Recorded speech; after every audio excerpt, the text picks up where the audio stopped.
बिस्मिल्लाहिर्रहमानिर्रहीम। अस्सलाम वालेकुम। आप देख रहे हैं हमारा यूट्यूब चैनल। मैं हूं मलिक अब्दुर्रहमान। नाज़रीन, सुप्रीम कोर्ट ऑफ पाकिस्तान से आज एक तारीख़ी फ़ैसला आया है और ये जो तारीख़ी फ़ैसला है ये पंजाब में जो इंतख़ाबात होने हैं उसके हवाले से है। और सुप्रीम कोर्ट के 3 रुकनी बेंच ने जो है वो 3-0 से ये फ़ैसला सुनाया है और पंजाब में जो है वो इलेक्शंस का हुक्म दे दिया है।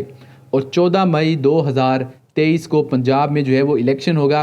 पिछला जो फ़ैसला था सुप्रीम कोर्ट ऑफ पाकिस्तान का, उसके अंदर जो है वो कुछ जगहों के ऊपर अदालत कमज़ोर रह गई थी और अदालत ने अहकामात जारी नहीं किए थे।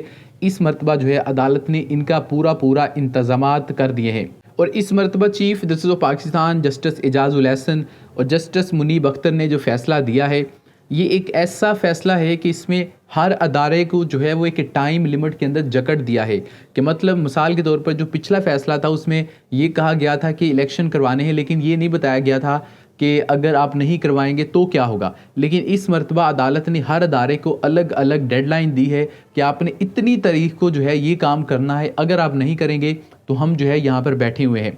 तो अदालत का इस तरीके से पंजाब में ज़बरदस्ती एक किस्म का जो है वो फ़ैसला करवाने का जो है वो ये ऐलान सामने आया है। खैबर पख्तूनख्वा के हवाले से जो है इस फ़ैसले के अंदर ये कहा गया है कि वो जो है मामला हम अलग से देखेंगे। तो उम्मीद करते हैं कि खैबर पख्तूनख्वा का जो इलेक्शन है वो भी मई के महीने में हो जाए और हो सके तो एक ही दिन ये इलेक्शन हो जाए। इस केस की जो है वो मज़ीद तफसीलात क्या है वो हम आपके साथ शेयर करते हैं। तो चीफ़ जस्टिस पाकिस्तान उमर अता बंदयाल ने कुरान पाक की आयत से इब्तदाई फ़ैसला सुनाने का जब आगाज़ किया तो चीफ़ जस्टिस का कहना था कि तफसीली फ़ैसला बाद में जारी किया जाएगा। अदालत उस्मा ने इलेक्शन कमीशन का 8 अक्टूबर को इंतख़ाबात कराने का हुक्म गैर आइनी करार दे दिया। फ़ैसले में ये भी कहा गया कि इलेक्शन कमीशन का 22 मार्च का फ़ैसला गैर आइनी करार दिया जाता है। सदर मुमलिकत की दी गई तारीख का फ़ैसला बहाल किया जाता है। आइन व कानून इंतख़ाबात की तारीख मुलतवी करने का इख्तियार नहीं देता। 22 मार्च को इलेक्शन कमीशन ने फ़ैसला दिया तब इंतखाबी अमल 5वें मरहले पर था। इलेक्शन कमीशन के ऑर्डर के बाइस 13 दिन ज़ाया हो गए। इलेक्शन कमीशन ने गैर आइनी फ़ैसला किया। सुप्रीम कोर्ट ने करार दिया कि इलेक्शन कमीशन ने इंतखाबात की 8 अक्टूबर की तारीख देकर दायरा इख्तियार से तजावुज़ किया। 30 अप्रैल से 15 मई के दरमियान सूबाई इंतखाबात कराए जाएँ। रिटर्निंग अफसर के फ़ैसले के ख़िलाफ़ अपीलें जमा कराने की आखिरी तारीख 10 अप्रैल होगी।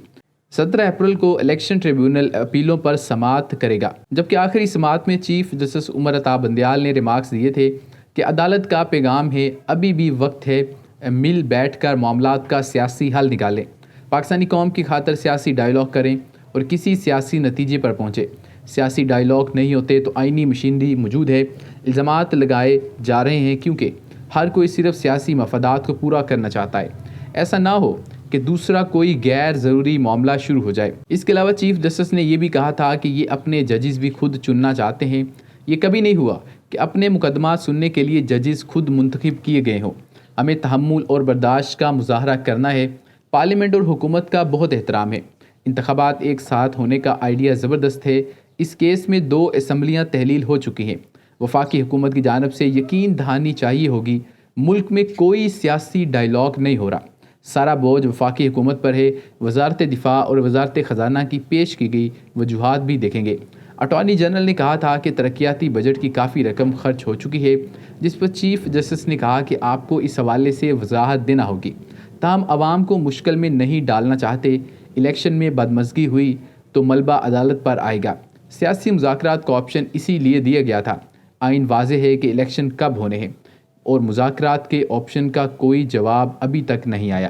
तो ये आज की सुप्रीम कोर्ट के अंदर जो समाअत हुई उसका मुकम्मल अहवाल था। इसके अंदर जो है बाकायदा तौर पर सुप्रीम कोर्ट ऑफ पाकिस्तान ने जो है वो हुकूमती अदारों को पाबंद कर दिया है कि इतनी तारीख को आपने ये काम करना है। अगर ये लोग उस तरीक़ को नहीं करेंगे तो अदालत जो है इनके ऊपर तौहीन अदालत की कार्रवाई भी चला सकती है। सुप्रीम कोर्ट ने जो है आज ये भी हुक्म दिया कि वफाकी हुकूमत जो है वो 10 अप्रैल तक इलेक्शन कमीशन को 20 अरब रुपए जारी करे। अगर ये फ़ंड जो है वो जमा नहीं करवाए जाते तो उसके ऊपर सुप्रीम कोर्ट एक्शन लेगा। और 11 अप्रैल को सुप्रीम कोर्ट में जो है वो रिपोर्ट जमा करवाई जाए कि हमें पैसे मिले हैं या नहीं। इसके अलावा इस फैसले के अंदर निगरान हुकूमत, चीफ सेक्रेटरी और IG पंजाब को 10 अप्रैल तक इलेक्शन का सिक्योरिटी प्लान इलेक्शन कमीशन को जमा करवाने की जो है वो हिदायत की गई है।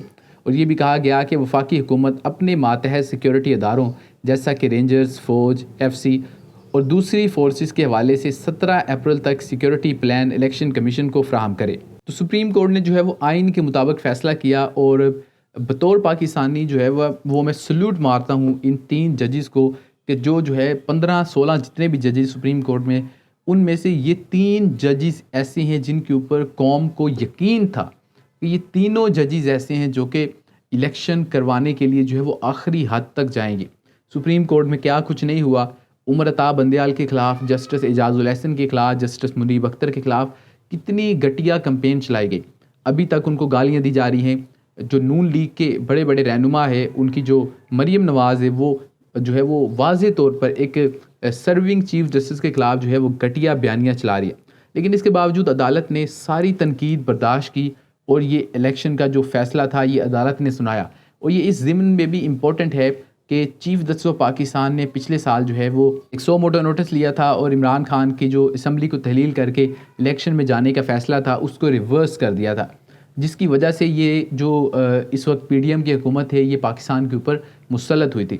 تو سپریم کورٹ کا یہ فیصلہ آ چکا ہے۔ اب میں دیکھتا ہوں کہ کون سے ایسے ادارے ہیں، کون سے بند کمروں کے فیصلے ہیں جو کہ امپلیمنٹ کیے جاتے ہیں اور جو ہے وہ الیکشن نہیں ہونے دیے جاتے۔ اگر یہ الیکشن نہیں ہونے دیے گئے تو یاد رکھیے گا کہ اس ملک کو جو ہے وہ کوئی نہیں سنبھال سکتا، اور اگر سپریم کورٹ کے فیصلے کے باوجود یہ الیکشن نہیں ہوتے تو آپ جو ہے اس بات کو کنفرم سمجھیے کہ اس ملک میں کوئی عدالت نہیں ہے، کوئی چیف جسٹس کے پاس جو ہے وہ اختیار نہیں ہے، نہ ہی کسی سویلین کے پاس اختیار ہے، کسی سیاستدان کے پاس نہ کوئی اختیار ہے۔ سارا اختیار جو ہے وہ ایک شخص کے ہاتھ میں ہے، اور وہ شخص خدا بن کے بیٹھا ہوا ہے۔ ویڈیو ختم کرتے ہیں، آپ ہمیں کمنٹ سیکشن میں اپنا فیڈ بیک دے سکتے ہیں۔ اس کے علاوہ اس ویڈیو کو لائک اور شیئر کر دیں، اور اگر آپ نے ابھی تک اس چینل کو سبسکرائب نہیں کیا تو چینل کو سبسکرائب کر دیں اور بیل آئیکن کو کلک کر دیں۔ ملتے ہیں آپ سے اگلی ویڈیو میں، مجھے اجازت دیجیے، اللہ حافظ۔